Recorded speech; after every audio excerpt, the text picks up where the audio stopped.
ফাতেমা, আমি সরফরাজ, তোমাকে ভালোবাসি, তোমাকে বিয়ে করতে চাই, ওকে বিয়ে করবে? চাচা, এখানে পরীর মতো সুন্দর একটা মেয়ে বসেছিল না? পড়ি? আরে পড়ি না পাগলি, ফাতেমা পাগলি। কেন কি হয়েছে? কিছু কইছে? সত্যি বলতে আমি না ওরে ভালোবেসে ফেলেছি, বিয়ে করবো ভাবতেছি। বিয়ে? তার সম্বন্ধে কোনো খোঁজ খবর নেছো? না, একটু আগে আপনার দোকানেই দেখছি। একটু আগে দেখছো তাতেই ভালোবাসা ফেলাইলা? কি, তোমার সঙ্গে কথা হয়েছে কিছু? কি কইছে? বিয়ে করবো তোমারে? আমারও তো সাহস নাই, আপনি যদি একটু আলাপ করাই দিতেন। আমি বাপ হইয়া এর সাথে পরিচয় করাই দেবো? অমিয়া, আরে যাইতেছ কই? এর বাবা হইয়া তোমার একটা কথা বলি। কথাটা হইলো, যদি নিজের ভালো চাও তো ভুলে যাও ওরে। সেটা তো আর এই জীবনেও সম্ভব না। আমাকে কেন বিপদে পড়ছো? সারা গ্রামের মানুষ জানে আমার মেয়ের মাথা খারাপ।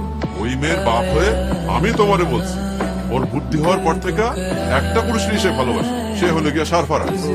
ভালোবাসে? আরে মিয়া, তুমি কি পাগল হইছো? ভালোবাসবো কেমনে? তো সিনেমার হিরো সরফরাজ। ও, ওই সিনেমার সরফরাজ? হ্যাঁ। আগে বলবেন তো। তার মানে আমার তো সালসা আছে। আমার পাগল বউ বলে কিনা আমি সরফরাজে খুন করছি। আরে আমি তো তোমার হাসির দিওয়ানা, তুমি সরফরাজ। আমি কি তোমার মুখের হাসি কায়রা নিতে পারি বলো? আই বউ, একটু হাসো না, একটু হাসো, একটু কথা বলো। বুঝছি তুমি এখনো আমারে বিশ্বাস করতে পারতেছো না, তাই তো?